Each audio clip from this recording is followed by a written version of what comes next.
you consider yourself a GOAT or underdog? A GOAT or underdog? Yes. Oh, GOAT. Oh, you better say it. Why? Nigga right here. I was It's a long time. He created a genre, bro, that is still everybody's still using. Georgia's own Atlanta talent. Oh, Right. what we talking about? The DJ Atlanta Hawk. nigga. Hello. Atlanta Hawk. Hawk. nigga. Before the Hawks was the Hawks. He was the Hawk. My career is not an accident. Better than us, depending on where you from and what you've been through. You watching The God Show hosted by Ray Daniels. I'm a facilitator of dreams.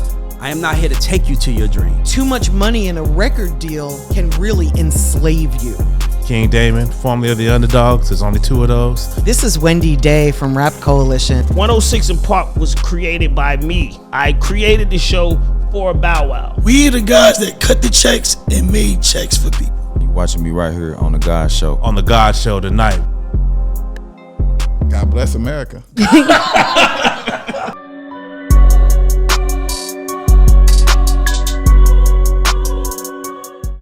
Hey, what's up? It's your girl Tamira, aka Girl from Harlem. And what's up, everybody? This is Ray Daniels, aka the Culture Referee.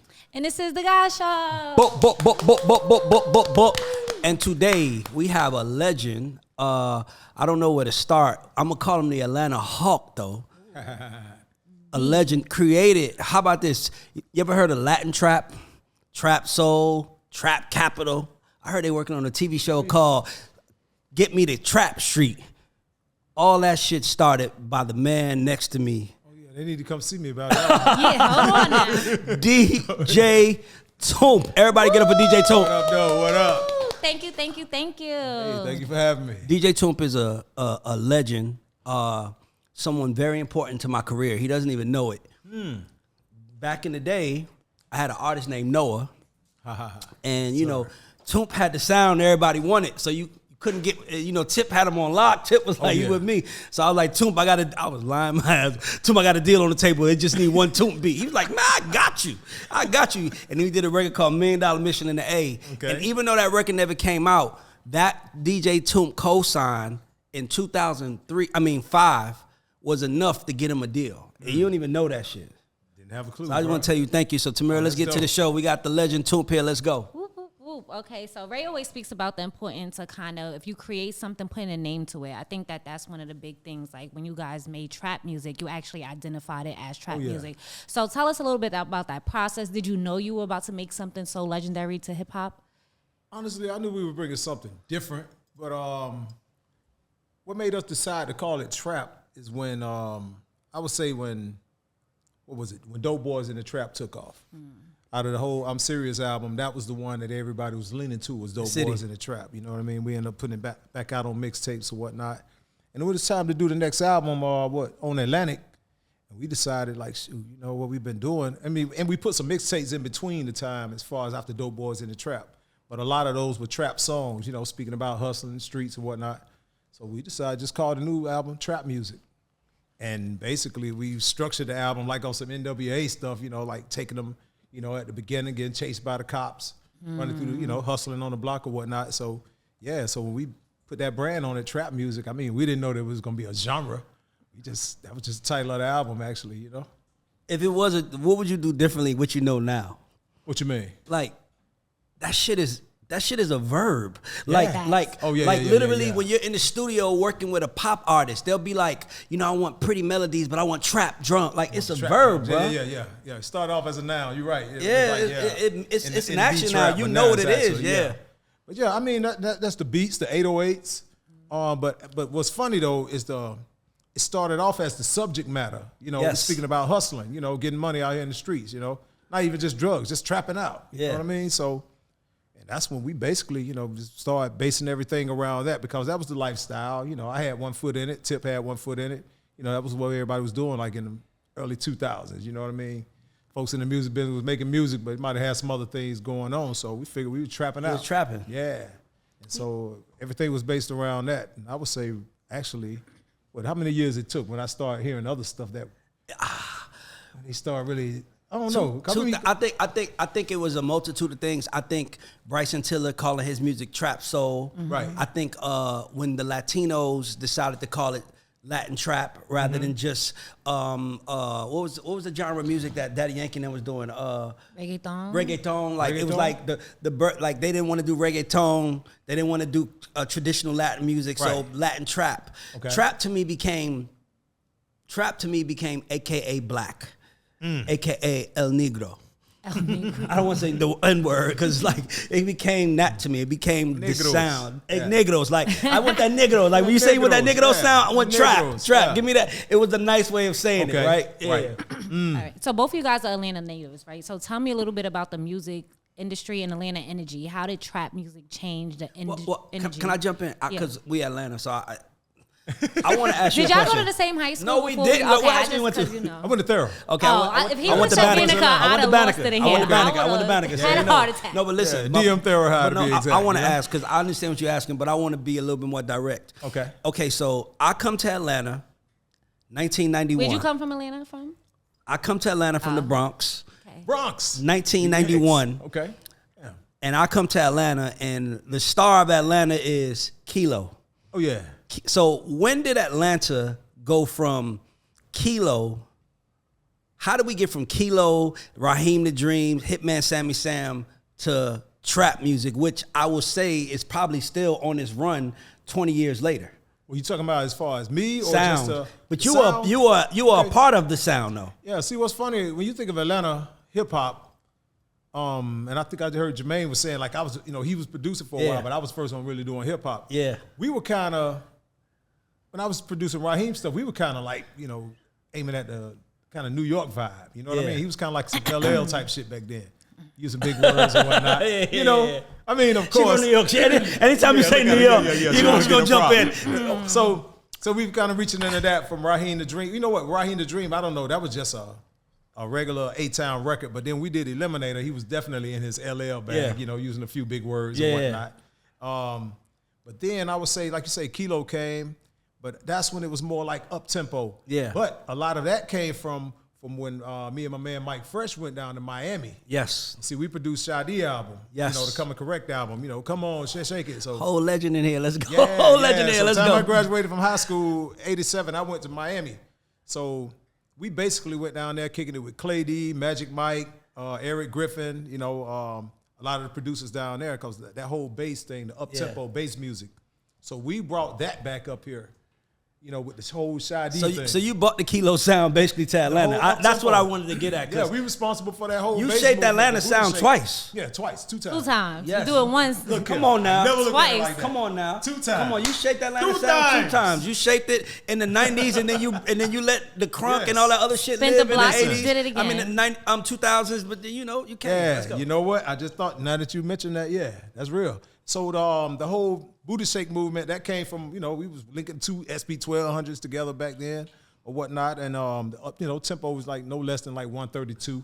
Mm-hmm. And so what happened, the whole guys, the guys' dance groups, APR, 911, a lot Divine of these Stevens. dance One groups. Divine was in 911? Oh, they were called, I can't think of the name of the group that he was in, but Yeeking. The whole Yeek movement played a part. So it was a lot of Miami-based records and just up-tempo music. Yeah. So that's when we started having the Booty Shake. Atlanta started being known for the Booty Shake music.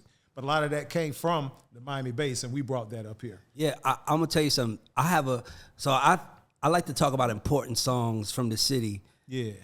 I think it's 2 songs that are very... No. Because I grew up as a teenager in this shit, so I know. It's 2 songs that are had a good time. It's 2 songs that are very important to Atlanta history, and I'm going to tell you what they are. The first one is Can't Knock No Player. Oh, yeah. And the reason why was because when Kilo was rapping, Kilo was rapping, he was rapping like, you buster, you gonna love me, show me. He was kind of, it was like fluff. Kilo was really the first melodic guy around here for real. Yeah, put melodies into the raps. But he wasn't saying shit. Like, if you like Kilo, you just like Kilo. But he wasn't saying shit on his big records hard, like Baby Baby and all those records. It wasn't hard, but it was when they came with that rolling up in the thing on Triple Go Date. That was the first time street nigga came to Booty Shake music, where it was like group, the organization. Organization, yeah. They were important. That Shout one, and then the second one is Lil Jon, Eastside Boys, Get Crunk Who You With. Oh yeah. See, I was on that album too. That's when we did Shawty Freak a little song. Exactly. Yeah. Jazzy Face. I didn't know Jazzy Face sung that hook, by the way. Yeah, that was Jazzy on the hook, for sure. Yeah, a lot of folks who they see the I video, didn't, he they be like, posted it the "Oh, other day. I shit." was like, nah, I ain't know the Yeah, fuck you. supposed to be putting 2 and 2 together. What? Yeah, But those 2 songs to me, cause Can't Knock No Player brought in the street rap. Okay. Even though it was Booty Shake, they was talking about street Oh, yeah, shit, yeah, like some husling street- and yeah, there was making some money. players, yeah, There was some real niggas there from was some Adamsville, hustlers, right? yeah, Exactly. yeah. And then Get Crunk Who You With brought in the turned up sound. Mm-hmm. But I want to ask you, can you give me some songs and why that was important to Atlanta history, how we got here? Definitely, I would say that the crunk movement played a part with Who You With. Man, the whole Lil Jon movement, man. You remember when we took over the Source? What was that? No, was it Source Awards? In Miami? When it was Bone Crusher. Yeah, Yin yeah, Yang, yeah. Lil Jon. Yeah. That's when they did. Yeah. Never Scared. Yeah. Come on, man. Like, but the crunk movement played a part. You know what I mean? So, and the trap also, but the crunk movement just gave it a little something else. You know, when me and Lil Jon, we basically had it on lock around that time. So so you did Crunk? I mean, I was on the Get Crunk album. Yes. But mine was still more trap, and Yes. Lil Jon was crunk. Yeah, 'cause when we you- were kind of in the same thing, because people was rapping trap shit over Lil Jon beats too. You know what I mean? Wait, can we go back a little bit? I'm 'Cause sorry. I'm like, I'm a fan of this nigga. So I'm Yeah. like, but I gotta say something. Well, y'all going this way. I want to go back a little I bit. gotta say, bro, you don't understand, bro. Like, you literally brought real nigga music Oh yeah. to music. Cause even who you with, that shit wasn't like. When you say real nigga music, what you mean? Like, if you know Atlanta history, like Kilo, Raheem, and them, they weren't considered hard. Him and Sammy Sam was considered hard. Yeah, Sammy You Sam fuck with hard. Sammy Sam, right? But you didn't really fuck with Shout them. out But then, Sammy Sam. but then Atlanta was known for like yeeting and all the other shit. And then here come Atlanta niggas was dancing like Yes. hard as a motherfucker. Like yeah. the coolest Atlanta niggas in the city was the niggas that could dance. Right. And then here come Dancers crunk got all the music. women. So Yeah. crunk music became like. Now niggas in the club, like you gotta understand some that ushered in B.I. Now niggas Yeah. is hard now. Now niggas, but niggas ain't really it wasn't branded anything. It was like just like kind of like our Atlanta thing, and then Yeah. you know, at New York, Oakland had hyphy, and then Memphis had fucking Yeah, I'm about to say they considered theirs crunk. Yeah, but was it called crunk? Some of it, I think they was calling it crunk. You know who the crunk is, whatever. So Yes, Juicy J yeah, and them. So yeah. a lot, some of that was it. I would definitely say it was a Memphis Yeah. influence. You know, as far as Like a what we motherfucker. did, but I was more trapped out. Because when when you think of crunk, that's like, you know, 36 Mafia, they was on drugs. They, you know what I and they mean? wasn't rapping used though. to be They rapping about wasn't saying drugs like, and bitch, whatnot. get fucked, bitch. Like they was doing that. And so when people say crunk, you know, you high. You know, Yeah, they like, you rap just about turned getting up. high all You the just time. drunk so they and just high. turned up and So gangster walking. You ain't really think- saying nothing. But then here he come with fucking, I'm 22, still a vet in the game. Gang Like that was the bees. first time niggas heard like dope boys in the trap, nigga. Like niggas nigga, spit Atlanta Ray's shit. having Lyrics over flashbacks that. right niggas now. then become street niggas until Yeah. we didn't even talk about That street made- niggas in that Atlanta made- until that record listen, came out. When Tip came, man, when we started really getting in that trap movement, man, people started changing their whole Life. wardrobe, lifestyle. Definitely. Yeah, and then you had, around that time, still caught the end of that BMF shit. Yeah. So everybody wanted to, stand on couches, be seen with their jewelry or whatnot. So a lot of that played a part, the whole trap thing. Yes, I just want to go back a little bit. You back, talked I'm sorry. about It's like all high good. We ain't school, moving but too fast on you. yeah, because Yeah. y'all already are very well acquainted with each other. Me as the newbie, I got to get to know you a little bit. Alright. So you said, who was the first person to give you like a big break? When did you know? Okay, I might really be going somewhere with this. Big break. I would say, like I say, I produced Raheem when I first got into it. That was 85. So we talking about almost 4 decades of me being in this joint. But Shadi. I like how you slid that in, like I got 40 years in this, but Yeah, that's what I a mean? big deal. So yeah, MC Shadi, that was the first guy, he from the Bronx, once again. I'll take it. It's So, bad when I'm taking Bronx. Yeah, so I won a DJ battle or whatnot, and then he heard about me DJing a lot of college functions and whatnot, because I think he was looking for another DJ, so he caught me at the Civic Center and was like, yo, I go on a tour, come out here with me, I got some shows.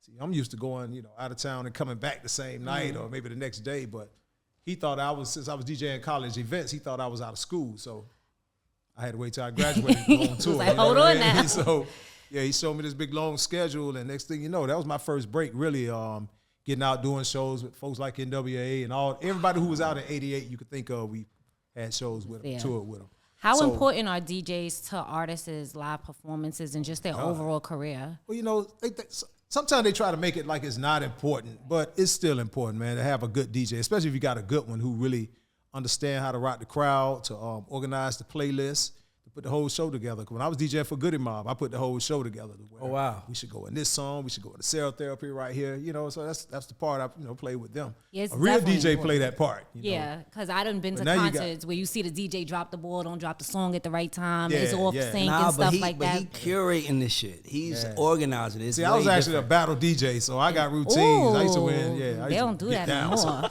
Yeah, I fucked around for real. Yeah. Yeah, so that's what I In the did. streets.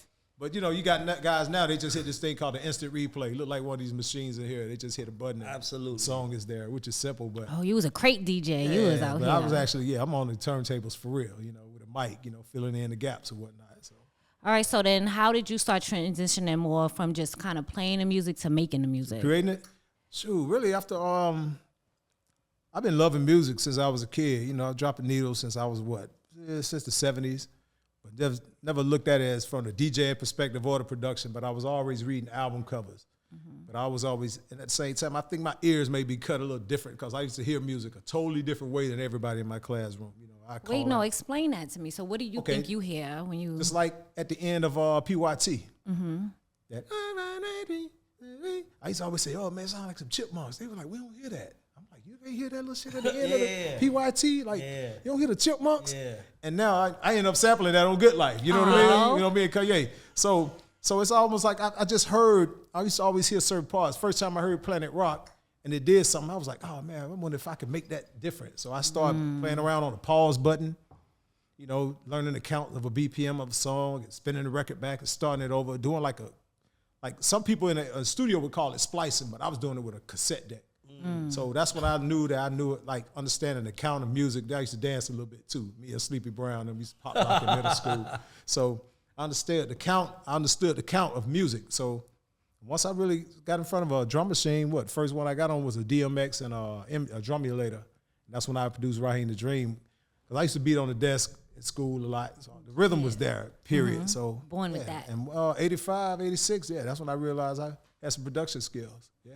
Okay, so Ray, like, and you being, I guess I'll let you be Atlanta's. I don't want to call you Atlanta native or nothing, but I've been like, since I was Home, 12. baby. I've been since you're I was like a kid. I love it here. ATLian, I guess I'll let you For be. sure.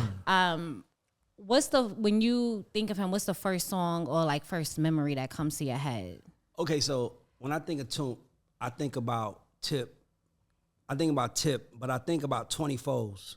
Because Dope Boys in the Trap was on the Arista album, and that was basically being pushed on some street shit by them.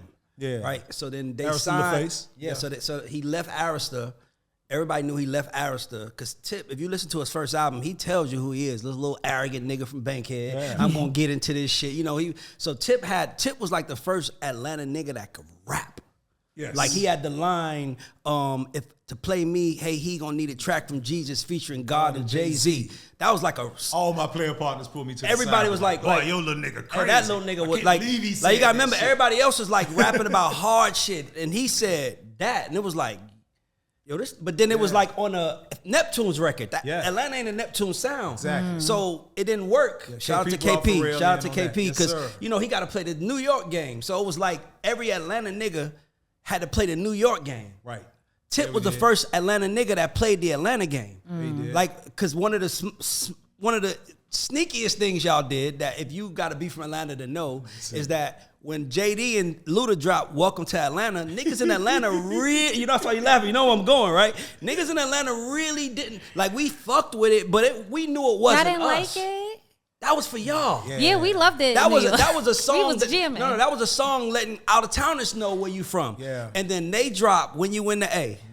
And that shit had the radio in the city. in the Fuck. A with When the you damn horns in and then Tip actually said at the end of the song, he said the end of his verse because he was like, cause yeah, this the Atlanta song. Yeah, he say, what's all that? Yo. This is Atlanta song. And then, so it was like Yeah, Tip. he kind of shout out to Jay-Z JD a little bit. So I'm being real with y'all. We don't give Tip and what y'all did enough credit.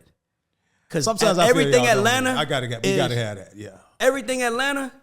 And then I know Tip was inspired by Memphis. I know that, of course, because Memphis was making real street records. Well, so we say Memphis and some UGK Texas, also. and Texas, Definitely yeah. Texas. Yeah. But what I'm saying is that record right there. But to answer your question, when I think about Tomp, I think about 24s because Tip was off Arista. Right. He already showed he had value with the other shit. Atlantic came in, and then it was like, what you gonna do next? Oh, yeah, we showed up. And then he came with the most Atlanta money, like it was like, and after that, shit, it's like they say it's history. Man, I still, every time I pass down Ford Industrial, MLK, where that hotel, man, it took me all the way back to that moment because that was one of the dopest, because when we did that, it was a new deal, like a whole new thing. And everybody was watching to see what this nigga gonna do. Everybody. Because this nigga was arrogant as fuck. And the niggas that was hating the niggas from the city that was hating was like, but he got dropped. That's why he said, "Serious still goes." He was really trying to show Atlanta, I'm the king of this motherfucker. Then you got to think about it. Even on the first single, on the album with Aristide, LA gone. They say ain't got a deal no more. Exactly. You know what I mean? Exactly. So he was basically throwing it out like, hey, this is possible that I might not really be over here too long. And that's what happens too. You on some industry shit where the person who signed you, if they end up leaving the label, you just sitting over there like, chopped beef. You know what I mean? Yeah, that's nobody gonna push you. Ain't nobody gonna push that. I'm gonna say 24s though. By the way, I got a top 5 list that I made myself. Oh, we gonna bring it out early. Come on, bring it out. I'm bringing my Tomp. My top 5 Tomp records. 5 is Say Hello. Oh, he like that. Say Jay-Z, hello American to the Gangsta bad album. guy. Okay. They say I'm say Thank hello. you. Okay. I'm gonna go. Next one is Be Easy. 24s was That the was my shit. dad's favorite but record, Be man. Easy. That shit was just like, the fuck is this? It was like, you ever seen the dope boy play piano or some shit? Be Easy. That's the only thing I'll say that fuck Be Easy up is that video, the whole backwards thing. Yeah. It was some fly shit just to see, he walked backwards. But honestly, if we would have had a better video to Be Easy, man, that song would have been a mean single, bro, because everybody was loving it. So Be Easy, number 4. Number 3 is Good Life. Okay. No. You said 4. Hold on. So you No. Number 5 is Say Hello. 4 is Be Easy. 3 is Good Life. Count down. Okay, Good So Life. I'm going top 2. Kanye. Number 2 is Tip, What You Know. What you know about that? Yes, Boy, nigga, you know how niggas just want to hit your ass in the back, nigga. You did that shit, nigga. Like, What You Know. And number 1, I don't give a fuck what nobody say, Big Brother. Big Brother? Oh, Kanye? Oh, my God. Thank you, My man. Big Brother. That's a legendary. Yeah. What? I remember he funny performed though that shit about on that 106 in Park. Remember he performed that shit and Jay came out? I'm telling you, bro. I need to I'm get a footage hip-hop of that, historian. That's history. Go ahead, my bad. And it's crazy when we was in New York. That's when we finished the album. We started down here in Doppler and finished up in New York. Yeah. And when he went in the booth, right, because I had to do a whole remix to that. The original version, Prince didn't want to clear it, so I had to replay some other shit. And man, when he got to the end, he was like, "Yeah, man, Toomp killed this shit." Put his headphones down. And so I'm hitting the talk. When he came into the room, I said, "Hey, man, you gonna leave that shit in there?" He said, "Hell yeah." I said, "Oh boy, yeah, let's go, man. Let's go, dog. Let's go." It's over for me. Yeah. What would you say your top 5 Tomp records are? You really named them. Your personal 5 that you love. Okay. I gotta add one more. Here you go with honorary mention. You don't know? I stalked you for this record.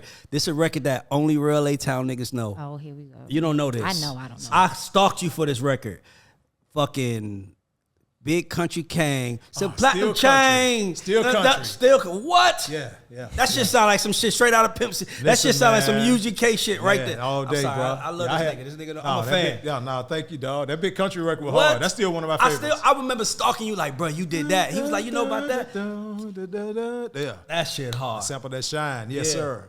You go your top. Let me see. Mine, You Don't Know Me. Definitely Hello to the Bad Guy.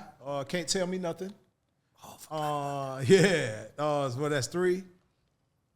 What You Know, for sure. And I'll say Hello. I wish Jay-Z would have did a video to that shit. Oh my God. Matter of fact, I wish he performed that Oh record, my man. God. Every time he come to Atlanta, I'm like, man, do you know how many hustlers would love Say hello to hear that the bad song, guy. dude? You know that song? Straight up. She from New York. Hold on, I want to prove it to me. Oh, yeah. She from New You York. No, don't start with She me. from Yeah, New you York. got to go and to the American Gangsta I album. don't know Y'all that want to song. You embarrass from me. New York. Good one. I done had people tell me that's one of their favorite Jay-Z records overall, period. Say hello to the What bad album was it guy. on? American Gangster. Oh, that's fine. Yeah. They say I'm the bad guy. And what's Denzel funny about walking that? through the, What's funny about that American Gangsta album? That was around the time when he was telling the world he was gonna retire Exactly. and shit. I was about to say, Yeah. didn't he? When He Jay-Z was said he was supposed going to to retire, I retire, took that seriously. Like, Yeah, I was everybody did. heartbroken.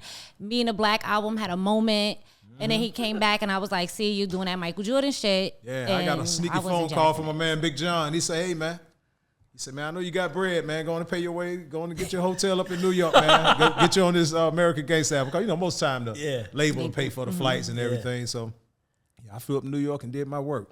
And matter of fact, once again, JD. It was me, JD, No ID, L Rock. All of us was in there just chilling. Jay was in there. Usher was up there. We just had wine and cheese all over the place. So, yeah. But I played that joint, though, man, and we were listening to it. So I went to mumbling, and he was like, what you saying over there, homie? I was like, and so he like, play the beat again. I'll say about 10 minutes later, man, he went in the booth with no pen or pad. One take Hove, bro. I watched that shit happen. They can play if they want to. God. They say I'm the only person I seen do that was Clifford Harris, Tip. For real? Yes, sir. Oh, wow. That's the only person I've seen go in that booth with no pen or paper, bro. I just want to say I love being from Atlanta. I love Atlanta, bro. Yeah.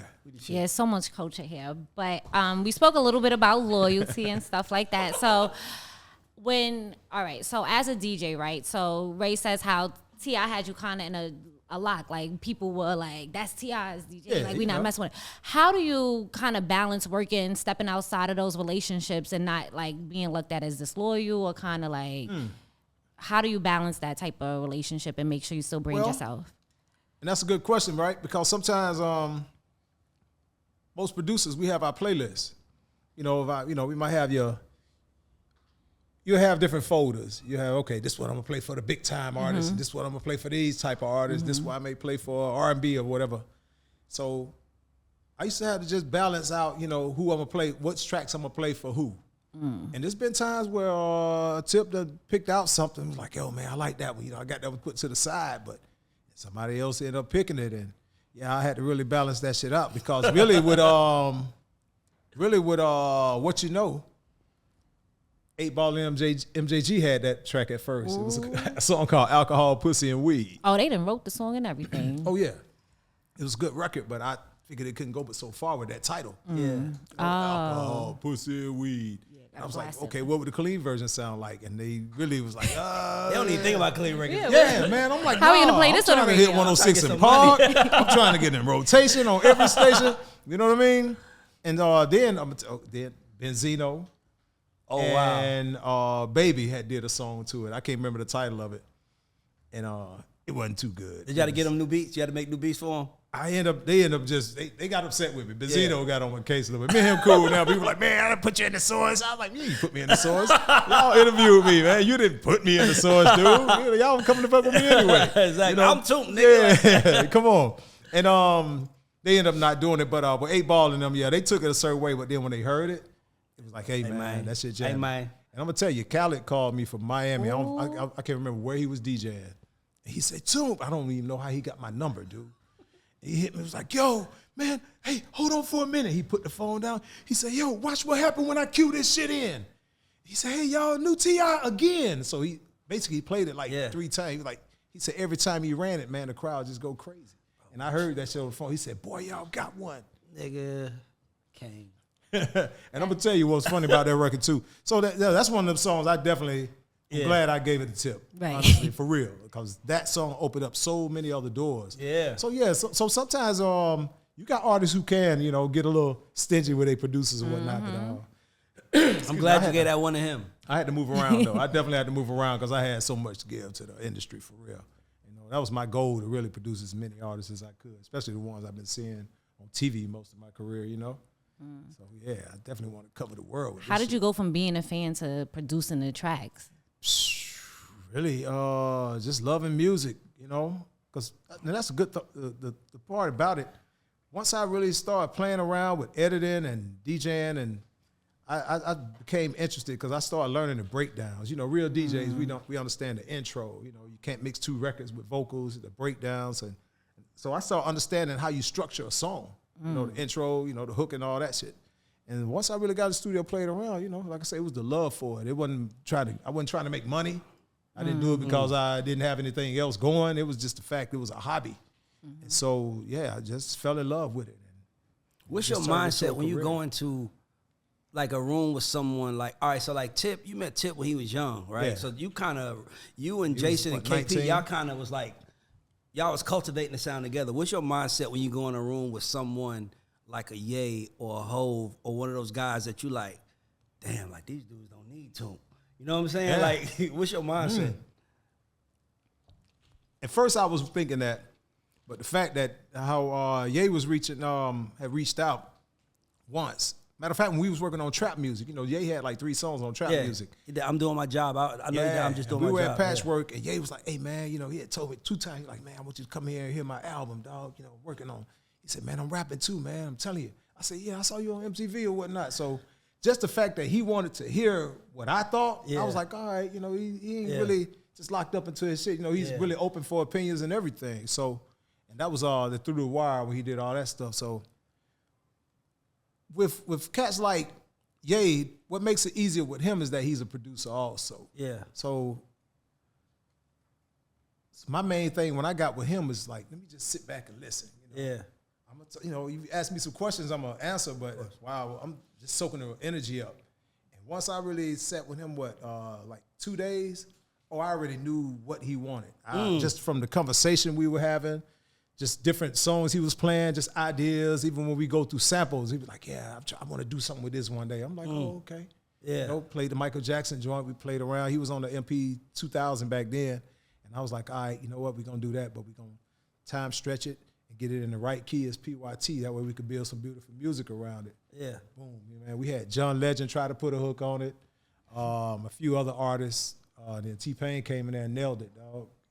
So T-Pain is a bad motherfucker. John Legend part on there, you might hear it go, oh. That's the only part John Legend got on. Okay, so I got one question for you. How the hell did Jeezy vocals get on Can't Tell Me Nothing? How the hell did that happen? That is a good one. All right, so boom. Jeezy definitely played a major part in me and Kanye getting back together. Because like I said, we met then, but then Big John, I ran into Kanye dealing with Big John in New York. But the official time when me and Kanye actually got in and worked was through Jeezy. The song I produced for him called I Got Money. Hold on. Recession for Jeezy is one of my favorite songs too. Period. Recession, the intro of the album. Crazy. Yeah, that's one of my favorites. I really took time on that. Yeah, I put some time into that. But so I Got Money. It was originally, produced by me. It was Jeezy's album featuring Tip. And Ye fell in love with the song and wanted to get on it, but he wanted to actually, once Jeezy sent him the files, Ye was like, hey, man, I want to put some other shit to it. And so Jeezy got in touch with me and was like, hey, man, Ye said he want to remix a record, man. I don't really know. I'm going to let y'all produce it because I don't really know that side of the game. So I'm going to connect y'all. Yeah. That's when me and Ye start communicating. Next thing you know, we start emailing shit back and forth. And I sent him my drums. And then once we got together physically, man, we just went on and completed that shit. But when we let Jeezy hear it, he wasn't really digging it. Oh, that was like, it was foreign. Love that. It was Where did that sound come from? It was a young lady. So that wasn't a sample. Somebody no samples. Oh wow. No samples that can't tell me nothing. We own all that. Oh wow. That's something I would have definitely thought was sample. Yeah, we own all that. Ain't no samples. So yeah, I don't really get money, babe. Yeah, it's just a voice through an effect. That's what gave it that effect. But Jeezy wasn't really digging that shit too tough. Because it was an odd sound. When I first heard it, I'm like, damn, Ye real left field with this shit. But it was dope. What I'm saying was y'all mentality was we gonna remix this and Jeezy jump on it? Oh, it was no. Originally it was cause you know what? It was cause but what Jeezy was like, hey man, you ain't what you rapping about don't really have nothing to do with what me and Tip rapping about. Yeah. And that's why and that's when Ye was like, well, let's just make it another song. Yeah. And so but what he did was kept Jeezy's ad-libs in there. On the song. And we just built the whole song around it. But the blessing is Jeezy came back around and got on the remix, which is still one of his best verses also. Exactly. So it was dope, man. The way that shit came, it was just straight magic, bro. Magic, I swear. That's crazy. Yeah. And you and Ye got some chemistry together. Listen, man, I would love to see you and him do an album. I would love to kidnap Ye right now. I would love to see you and him do an album. Really, I'll give it 2 weeks with Ye, man. I'm telling you, I promise you it'll be another classic. I bet my Porsche it'll be a classic, bro. I already know. Straight up. I already know. I got some for him. I'm like, Oh, wait, what you got? So we have this new segment of the show. Oh, yay. No. We have a new segment of the show. Let me tell you. So I have an issue with the term flowers. Oh, yeah. I have an issue with the term giving people their flowers, because that's really when you giving somebody something when they dead. And plus, as a man and as women, we can't use the fucking flowers. Right? I don't walk around with no flowers. You know, like it's like give him his flowers. So we came up with something called credit check.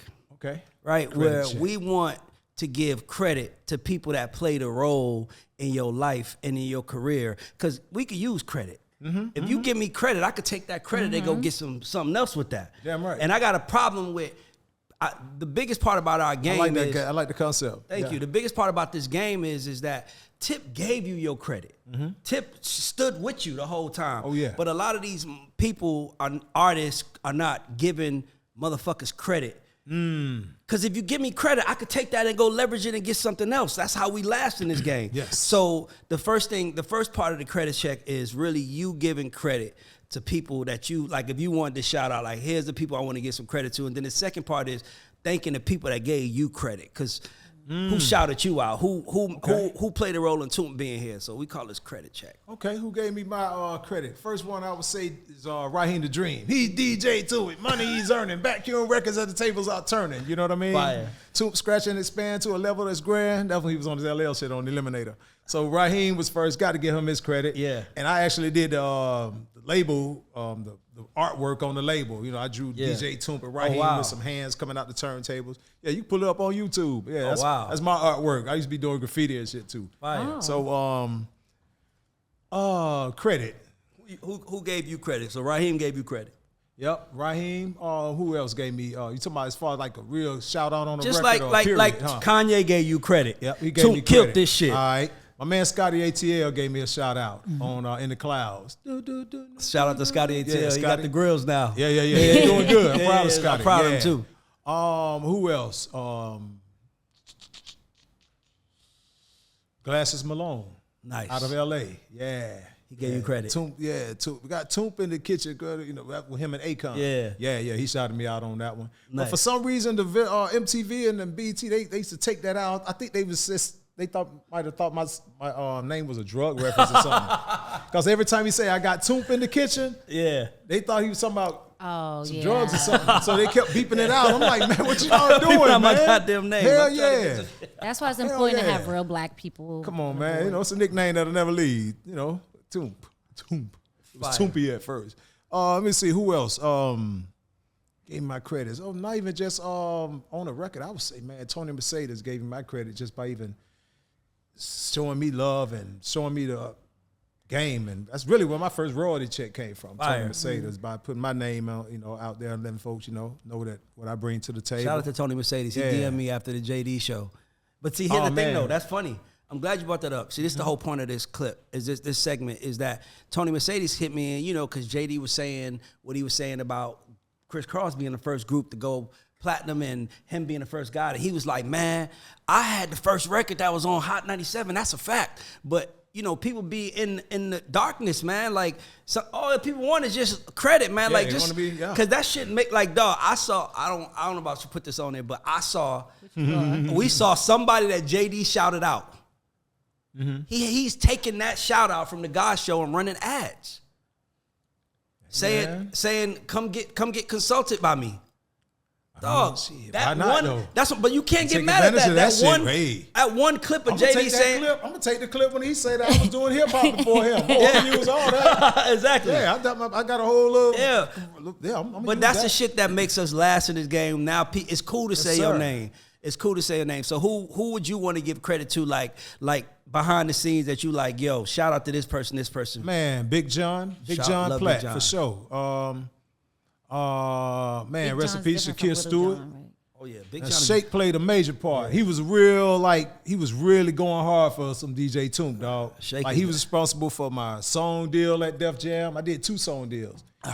He brought LA Eddie F. Hold on. And all of them to the your studio. song deal was legendary, by the way. Yes, sir. Everybody was talking about your song deal. I don't know if I say how much it was, but it was a 7-figure song deal. Yeah, Everybody was like, nice. they gave Tomps 7 figures for a song deal. That's when niggas was like, I gotta get in the room with L.A. Reid, bro. Yeah, I gotta get in the room with him. But see, you can get in the room, but you got to deliver. You gotta deliver. See, yeah. you got to think. So when I go over there, shit, I gave Mariah Carey one, Yeah. Jay-Z, and did Kanye, and I hit the Jeezy, Yeah. and the Rick Ross. Yeah. You know what I mean? So Yeah. I really went in there and sprayed the whole label down, man. You know what I mean? So that's the thing about it. When you get those type of deals, you got to deliver. Because that deal was legendary. Yeah. Everybody was talking about your and song I came deal. back and hit him again. Yeah, I didn't know you hit him twice. I just knew about the Twice. first one. It was like, you know the city talk. You know everybody Oh, yeah, talk. yeah, Just yeah, when it yeah. got, LA just took care of him. Like, it was like a 50 song deal, wasn't it? Something like that. Yeah, LA showed up. Yeah, LA came.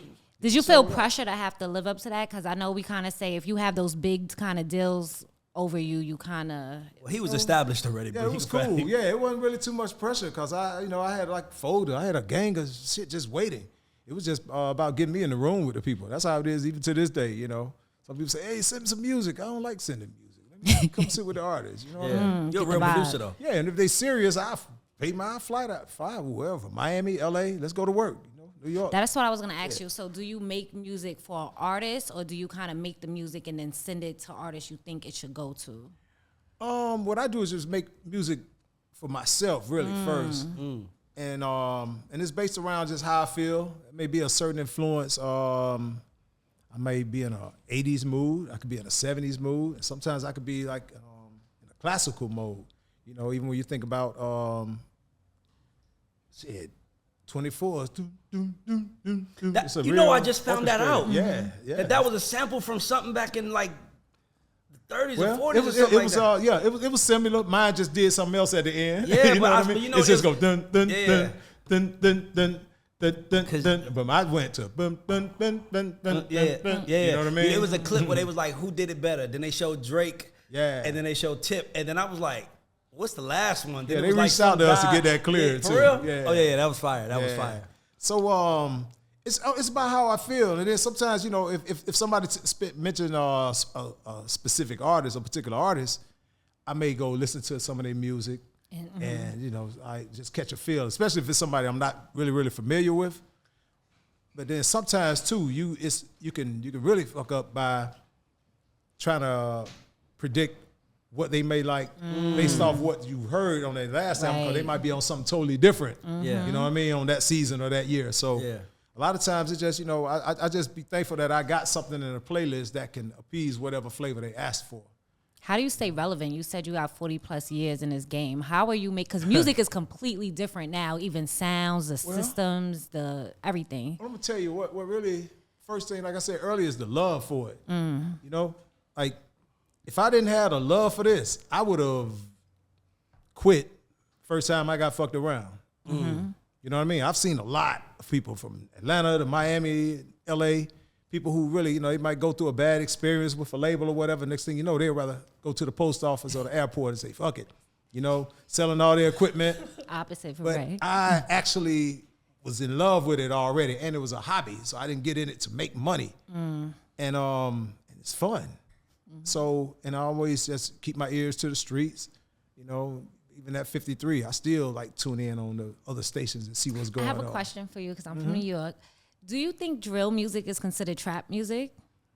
Nah, it's drill music. Right, we got our own music. Okay, I just wanted to ask that. Yeah. Because we were having that conversation earlier and they were saying drill kind of falls under trap. But check and this I was out. like, no, but Check this out. I heard that the drill music sound come from overseas. Oh, from the come London from the UK. people. Yeah, the Yeah. London boys. Yeah. Oh. Yeah. They have really good. And then you gotta hear the way Yeah. they rap. It's so cute. So y'all gotta be careful trying to claim that I know, sound, and yeah. that don't Well, come from there. it's a big beat. It's UK, Chicago, and us all kind of Nah, having the this. but UK, it's UK is all- called grime. Oh, okay. It was called grime music, and then we remixed yeah, it? Yeah, y'all took it and made it your own, but it's UK music. though, Her so- New So I think when Yorker. Pop Smoke got on it, that's when Yeah. they got a little popular. Yeah. Yeah, well, depends on, but we're Check not you worrying out. about drill music right now. Okay, We're worrying it's all about good. you. So I have a question just for artists out there. How many tracks should an artist have? Like, I know because we mentioned the having a clean version, like a radio version, your live performance version. How many tracks of a song should an artist have? of that song? Yeah, one song. So if I have really, one like song, you said, yeah, the regular Versions. edit, then you might want to have a short edit because if the song is like 4 minutes, you may still want to have a 3:25 version. And that's for Or like just live a straight performance. 3-minute version. But nowadays, shit, you might want a 2:45 version. Yeah. Oh, People not going they all the way making a minute three. and a half version. Yeah. Yeah, So, so I've heard a different lot of times. good little songs come and go. I'm like, oh shit, one verse? That's it? Mm-hmm. You know what I mean? I got a question. Tomp, if you are, the one thing I know about you is that you're really smart. Number one, I can answer why he's still here. He's one of the smartest, nicest guys in this shit. No, I ain't saying that. He know I don't mean it's real. I that. Like, appreciate it, Tomp bro. ain't no, I have been in the music business 18 years. I ain't heard a nigga say a negative word about Tomp. That's Yeah, good. You just don't hear that because I don't he put that always, kind of energy out there. always Yeah. open his door. You a young rapper, like you got to remember. He would be like, "You got a young rapper, yo, bring him to me. I want to see him because if he good, I'ma fuck with him." That's some niggas think they too big Yeah. to step down. So he never felt like that. So And I see, would ask and it was a time where people start, you know how some people can take real criticism, you know? And my whole thing is, if you call me and say, hey, man, I want to play you some music, for my artist. Let's say let's just give an example. If it's you have an artist and you want me to hear his music. yeah. Would you rather play that while me and you in the room or while he's in the room? While he's in the room. Okay. Me too. I want, because I know, but I need, But if you want I'm to bringing get him that- to get another voice. But guess what? Let's say you may understand if I tell you, beat's cool, but boy, he needs some work. Yeah. I couldn't hear what he was saying. You Yeah. gotta. So sometimes that criticism, you'll get it, but your artist may walk out and say, "Man, Toomp hating on my shit." Yeah. Well, but So it's a few artists out there. job. But it's my job to tell him, nigga, he didn't have to do that. Right. He Right. didn't have to do that. But Like you he got literally- some of these cats out here, Oh, bro. nah. I promise you. Nah. They be like, man, I don't think he fuck with me. I fuck with you, dude. Nah, I'm just trying to make you better. Hey, nigga, he is a producer. Will you please he is not a listen? fan. We didn't want him to be a fan. We didn't say, Tomp, would you download this? We said, Tomp, how can we make this better? Yeah, there's a few artists out of Atlanta who could rap their ass off, but I'm like, yo, as great as you could rap, man, you still got to create songs. I ain't gonna lie. I want to see you get in with JID. Oh, he's one of my favorites. You ever work with him? Never. I'm gonna hit Barry. Yeah, you make should, that you happen. should, I'm gonna make that happen for What, you. put Like, it you should get in together. with JID. Okay. JID, because him Who's and Barry? you, Barry, that's his manager. Barry? Yeah, Barry Hefner. Okay, That's I my thought you was cousin. going to say the other H word. I was like, nah. No. Okay. I Well, thought it it's was the her. OG Barry. No. I'm like, no, that ain't gonna happen. No. This Barry my nigga. He family. That's my cuz. He'll do it for sure. I'm gonna definitely set that up. Go ahead, Tamira. Do you want to get to that section? She must know. I want to know why the other Barry wasn't going to do it, but I'm going to mind my business. There's another vibe out around there. Well, okay. Shout out to him. Hopefully everything's well on this. Shout out to everybody. Right? So speaking of, how do you feel about the current state of hip hop right now, especially in Atlanta? The current state of hip hop. It's funny with that question. I almost got to the point where I really almost didn't call Atlanta music hip hop. I almost, at one point, it was like, it turned into something else. And that's why I wasn't offended when people, who were a part of our era say, oh, that ain't hip hop. Yeah. Even people down here started saying, this ain't hip hop. Even Pimp C was like, oh, this country rap songs. You know what I mean? So, but getting back to that, just the whole thing itself, I would say it's all right. I'm not going to say it's beautiful. I like it's I'm not going to say the sun is just shining. I'm not going to say it's just a beautiful situation. Because in 2014, I was at a conference and I sat on the panel and the room got quiet when I said this shit. I said, hey, man, I don't know what y'all thinking, man, but, man, we got to keep this gang shit and all this street shit out of our industry and out of this music, bro. I say, you getting people who don't really love this shit. You got a whole generation of people, artists and CEOs who really get into this shit. Some to clean up money, some strictly, to just do whatever. Yeah. But then you got cats who doing it just because they done dropped out and they can't figure out nothing else to do. To where it's not that much talent or development. So that's what happens. A lot of that play a part in, in the situations that done happened recently. A lot of these cats, we come from the face where you develop artists. Yeah. The face was like the Rolls Royce of labels. Very prestigious. You can go right to Buckhead, go up there, and come out with a check. Tony Braxton, long list of other artists. Like that was everybody wanted to be on LaFace. You had Def Jam and all these other artists, but LaFace, even their business cards, man, white with the gold printing on it, the raised letters. It was just an epic situation. You know what I mean? So, and that was, and what even added more to that is you got L.A. and Babyface, two well-known producers/songwriters, not just running the label, the owners of the label. So how could you not have a hit record with these guys overseeing this shit? You know what I mean? So it's like, that's why when it came to the rap, they were like, hell yeah, Goody Mob, great group, one of the best groups out of the South. Then Outkast, the best group out of the South. The best group of all time. Of all time. Period. And so LaFace was that epic label to where they really took time and developed their artists. They made sure they was groomed. They was good on interviews.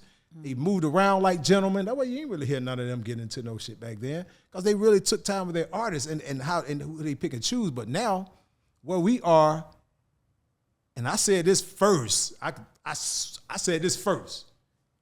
The industry and radio got the youngest feeling like they got to either have a body, or either got shot a few times, or just have some type of criminal record to get signed, or either to get played on the radio. Mm-hmm. You know what I mean? Shit. Like if you're not talking about selling dope, popping pit, or taking dope, drugs.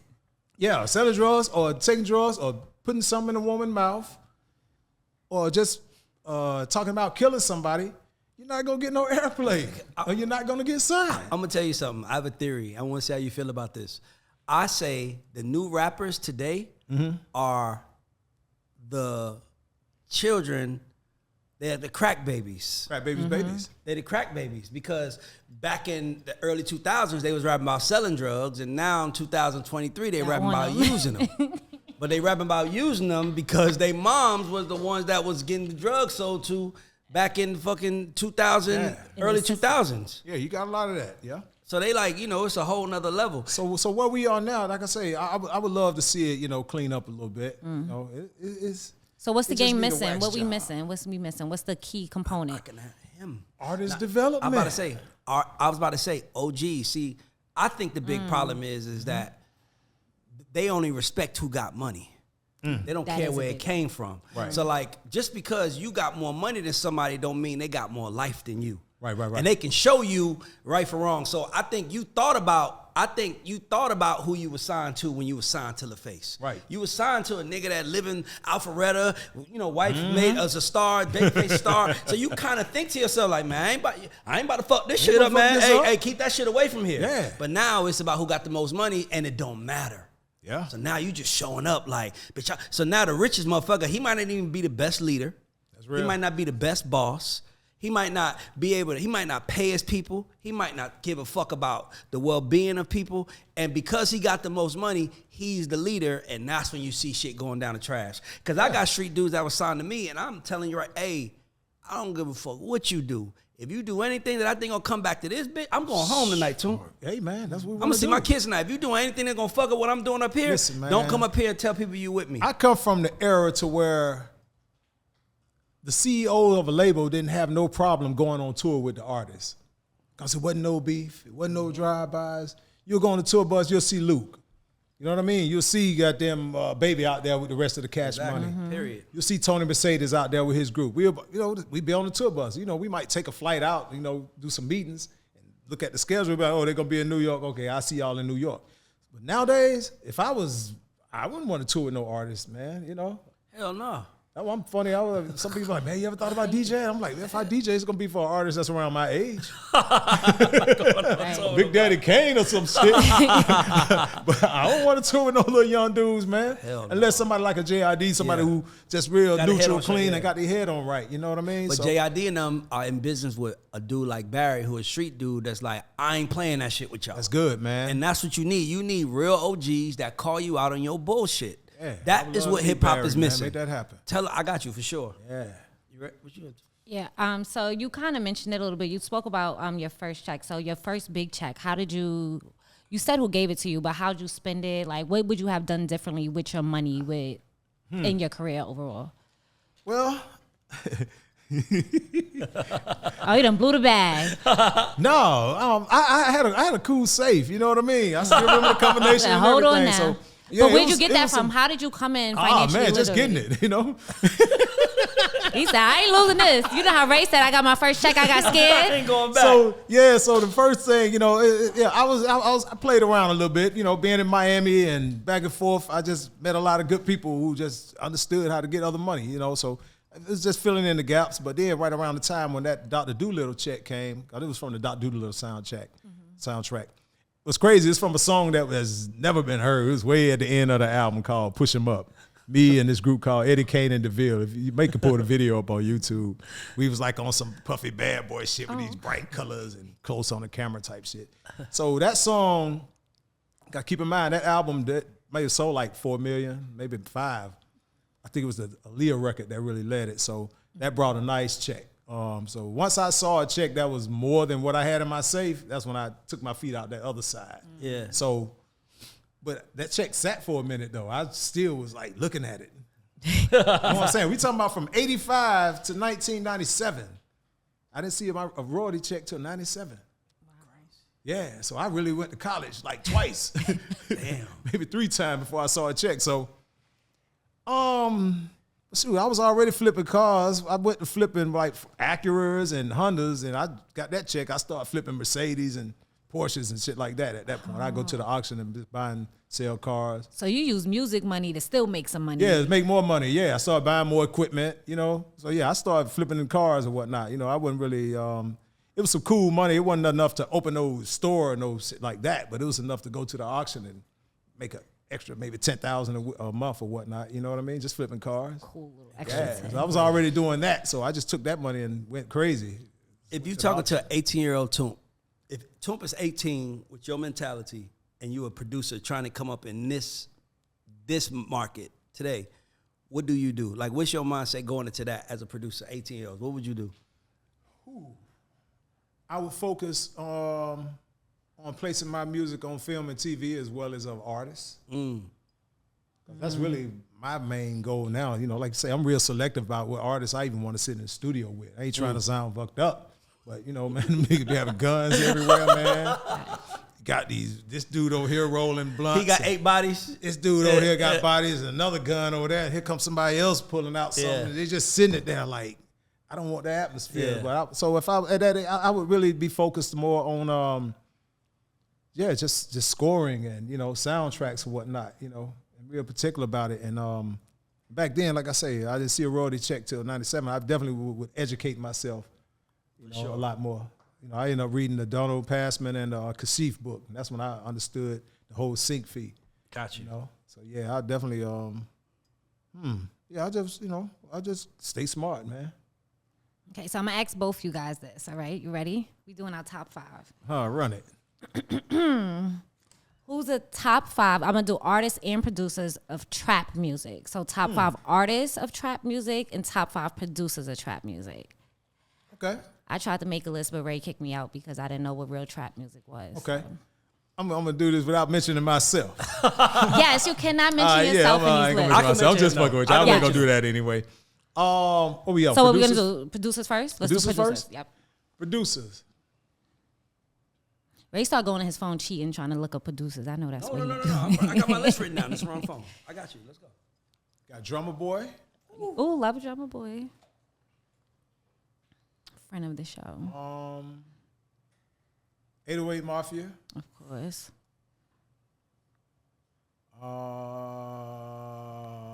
Shit. Let me see. Who else? Just getting down. What's my man name? He did a lot of Future stuff recently. ATL Jacob. ATL Jacob. Yeah. Yeah, he's younger. He's a fool with it. Mike Will. Yeah, Mike Will. Let me see one more. Trap producer. Ooh-wee. It was one I had to throw him in, but he's no longer living. That's Sanchez. He did ASAP and a few other records. Yeah, Sanchez was cold. So he was a part of that whole thing when we was really developing Tip on that side too. Yeah, Sanchez played a part. Yeah. All right, Ray, what you got for me? Shawty Red. Shawty Red. Oh my God. See? I was thinking Jeezy. I thought Drummer Boy. And I'm like, no, Shawty Red and D Rich, man. I can't take that. Oh, man. I'm sorry. No, That's okay. It's all good. No Shawty Red and D Rich. reorganizing. My gosh. Shawty Red, Mike Will, Metro Boomin, Tomp, drummer. Drummer. Okay. Drummer and them horns. It's like those. Like, Yeah. I'm thinking about guys that like actually made that trap shit. Yeah. Yeah, so the classic sound is pretty much. Like to me, I'm just like I want to pick two classics, and then one in the middle. Mike Will's in the middle, but you know, that's where I want to go. All right, now I want to hit an artist. Want me to go first? Yeah. Let me, Okay, 'cause yeah. Oh, see, I like that. I like Let that. me I see. like that. All right, mine is I'm Tip. freestyling. Tip is number one. He'll always be Period. number one. He made the genre. I'm gonna phone nobody say love Tip. Tip, Jeezy, 2 Chainz. 2 Chainz is so motherfucking ill. Bro. Titty That boy nigga can ill. rap his ass off, bro. Yes, sir. We sleep on him. What was And his I'ma name say- before he was 2 Chainz? Titty Boy. Titty Titty boy. boy. I call him Tip, but 2 Chainz. Tip, yeah, we still call him Tip. So T.I. Jeezy, 2 Chainz, Yo Gotti. Duh, yeah. Yo Gotti, true to it. He true to the shit, cocaine music. He always is true to it. And then my last one, I'm just gonna say it, is Project motherfucking Pat. That nigga is the coldest, Pat. illest nigga He to cold. come out the South that didn't get his credibility. Like nobody, like he brought more flows and more everything to hip hop. Right. That's Drake. Oh, yeah. Drake that took a few, like 3 or 4 Project Pat flows. Pat, yeah. People, be sampling and screwing his joint. Yeah. Tip. Tip is number 1. Yeah. Okay. He better. I'm making sure we start at number 1 now. Tip. Jeezy. Rick Ross.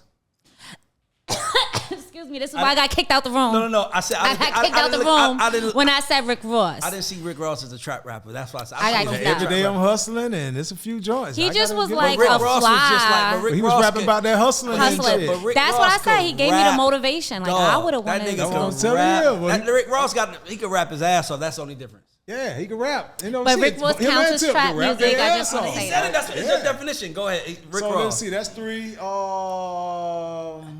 I get 1 point against Ray in life ever. Let me see. Jeez. Shit. Trap artists. I gotta give the Future too. Future, I forgot. Yeah, gotta Good give one. Future. Future in Duh. the trap category. Well, So that's that- number 4. Hello.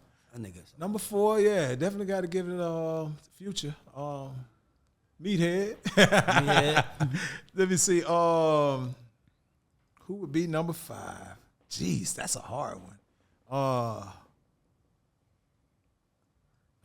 Number 5. Mind you, this is the man that made trap music. Right. So This your list list matters. City Boy. Yeah, 2 Chainz. 2 Chainz. Yeah, Yeah. Chainz. Southside. Taheed. You. Southside. Yeah, that's Southside. I'm not even I gonna gotta start give it to with you. this Park, today. Yeah, all Southside. day. If it wasn't for trap music, where would hip hop be right now? Lyrical miracle. I think it'll be real hella lyrical, and I think West Coast might be in control of it or whatnot.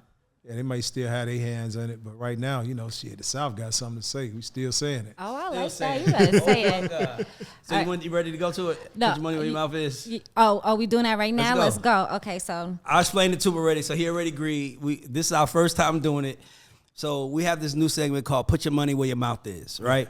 And Tomp agreed to, if you don't pick an answer, you got to donate $20 to our nonprofit, which is the Creative Academy. So it goes back to helping producers. Tomp already agreed to it.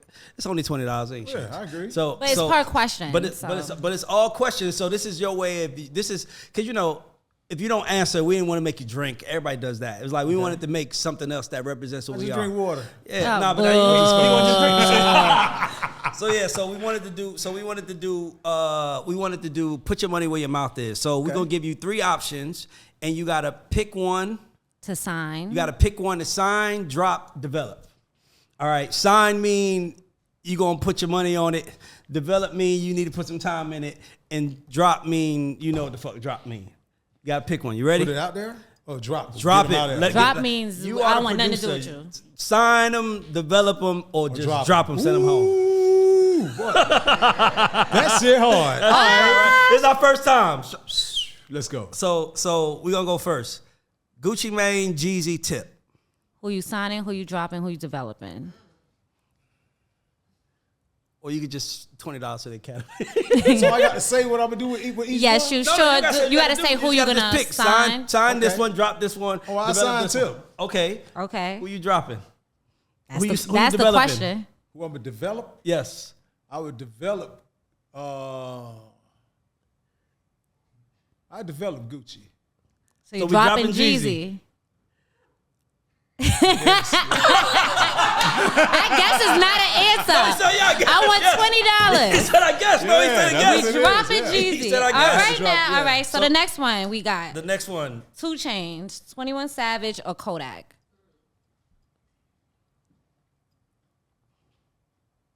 Yeah. See the brain, the flow's going. Sign, drop, or develop. This is a really Tell good Dre little bring that lineup. Creative Academy Cash App. We gonna take that Creative Academy Cash App. Where that creative? Sign, We drop, or gonna put develop. that Cash App right I here in would the back. sign. Say it again. What's the lineup? 2 Chainz, 21 Savage, Kodak Black. Sign, drop, develop. You know people making up All stuff right. when they actually repeat it. I'll sign Chains. Okay. Develop 21. Yeah, I'll drop Kodak. Okay. Oh, you sticking with it. All right. Okay. Go You ahead. ready? Yeah. Okay. Yo Gotti, Moneybag Yo, Project Pat. Say it again. Yo Gotti. Yo Gotti, Moneybag Yo, Project Pat. Oh, these get harder as we go. I just That shit is crazy.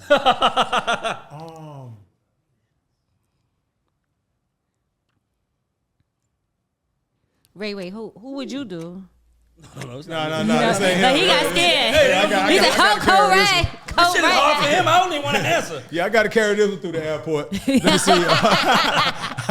Let me see. Run them again. What's the lineup? Yo Gotti, Moneybag Yo, Project Pat. Oh, okay. He got a game I plan would now. sign. Yo, just in the order. I would sign Yo Gotti.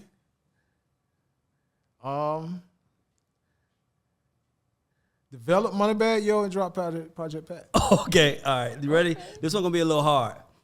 Lil Wayne, Rick Ross, Ludacris. Shit, boy. Don't blame me. I Blame told you these are niggas. getting harder. Blame Ooh, these y'all niggas. good, man. Y'all good as fuck. Oh, jeez. Run it again. Lil Wayne, Ross, Chris. Chris and Luda.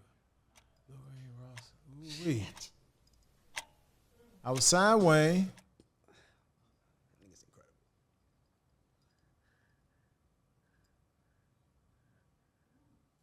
Develop Luda. And we drop Ross. So I'm glad it ain't me. So I'm glad it ain't me. And do y'all want to know why? Tell me. Yeah, you yeah, can I explain need it. an It's even better. You can explanation. give an Yeah. explanation.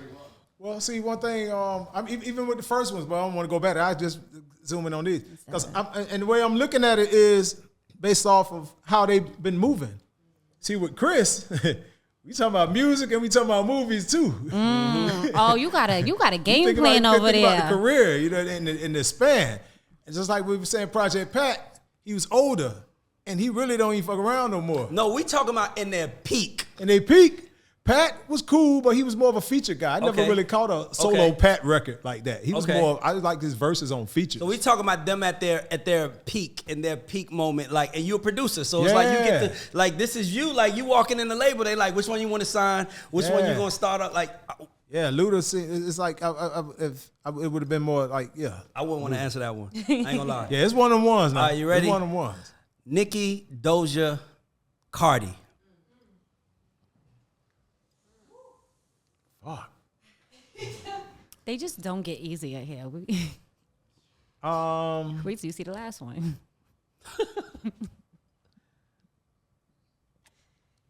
I'll sign Doja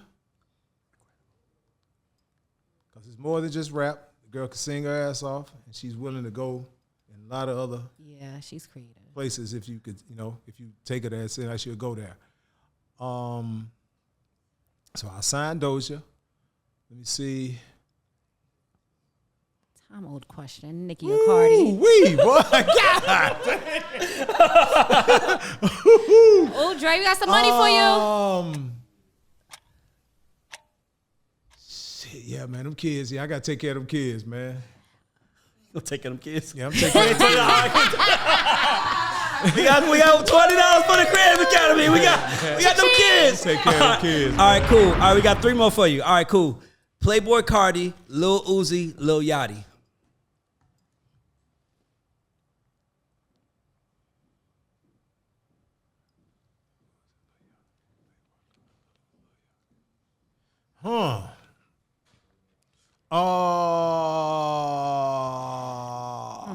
I would sign Yachty. I would develop. Who I say I Uzi. sign? You said Uzi, Yachty, I signed Cardi. Uzi. Yep. I develop Yachty, and I'll drop Cardi. Okay. I like the fact you standing on shit. This is a crazy. All right. Okay, cool. 2 more. Hit Usher, Chris Brown, Bobby Brown. Everybody in their peak now. Right. Like how? How? Y'all be tripping on this bitch. Woo-wee. Woo. Boy, that's heavy. Usher, Chris Brown, and Bobby Brown. Usher, Chris Brown, Bobby. That's like the perfect boy group. Okay. Ooh. All right. Fuck.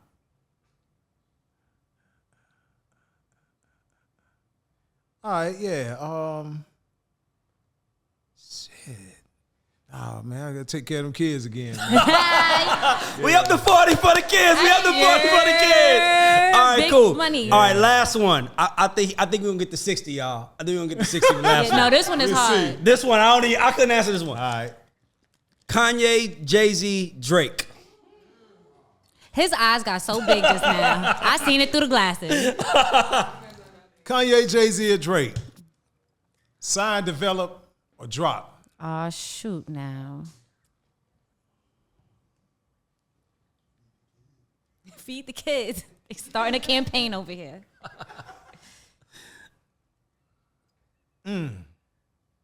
Wow, hold on. Let me I don't just want to do be it. you right now. I ain't gonna lie. Yeah, I like feeding the kids, but I would love to just. You want to get an answer to this one? I would love to have an answer. Yeah. I'm trying to think. Let me see.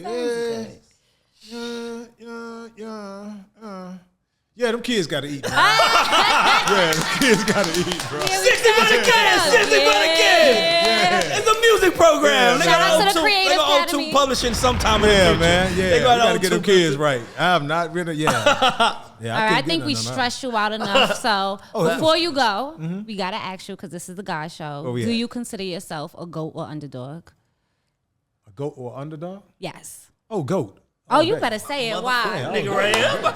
He said, I I'm was a saying this the GOAT. whole time. He created a genre, bro, that is still everybody's still using. Georgia's own Atlanta talent. Oh, Right. what we talking about? The DJ Atlanta Hawk. nigga. Hello. Atlanta Hawk. Atlanta Hawk. Before the Hawks was the Hawks. He was the Hawk. Yeah, Fuck 'cause, Dominique Wilkins. We got the real Atlanta Hawk up here. Yeah, man. Yeah, I get some people hit me, man. You know, I just figure you were underrated, yeah. I was like, no, I'm just not a loud person. Like the right people know. Right. Yeah, right people You know. can who still the be a fuck I GOAT am. without. Yeah. Nah, I'm about to say he a GOAT for sure. Like, Yeah. for Certified. Thankful I can still walk through the mall without being bothered. I love that. That's the best. But you know how we had that one person say, "Hey, legend, hey man, I know who you are, man." You know, shit, man. For that, they said, "Man, these niggas don't know." I be like, "Yeah, keep it low. I'm good. Thank you, brother." You know what I mean? So yeah, I need to go. Yeah, so thank you for all you contributed to hip hop. Hey, thank you. Thank y'all you for for having me, man. for shaping the shit that we all grew up to and the shit that's still bumping. Hey, man. You got all the motherfucking credit. You got the credit check. You got everything, and you gave some money to the kids, man. What's Oh yeah, better than that, man. man? Come on, Yeah. we love the Let's do kids. that. Some love the kids. For sure. All right, Yeah. so thank you. Make sure you guys are subscribed to our YouTube channel. You're following us on all social medias. And check out our website. We just launched our website, so you definitely want to check that out as well. That's thegodshow.com. Thank you, DJ Toomp for showing up. Everybody give up DJ Toomp this motherfucker. Thank My you. brother, that was an amazing interview. My career is not an accident. Better than us, depending on where you're from and what you've been through.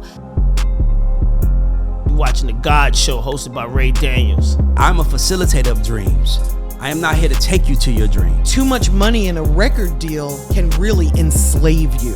King Damon, formerly of the Underdogs. There's only 2 of those. This is Wendy Day from Rap Coalition. 106 in Park was created by me. I created the show for Bow Wow. We the guys that cut the checks and made checks for people. You watching me right here on The God Show. On The God Show tonight. God bless America.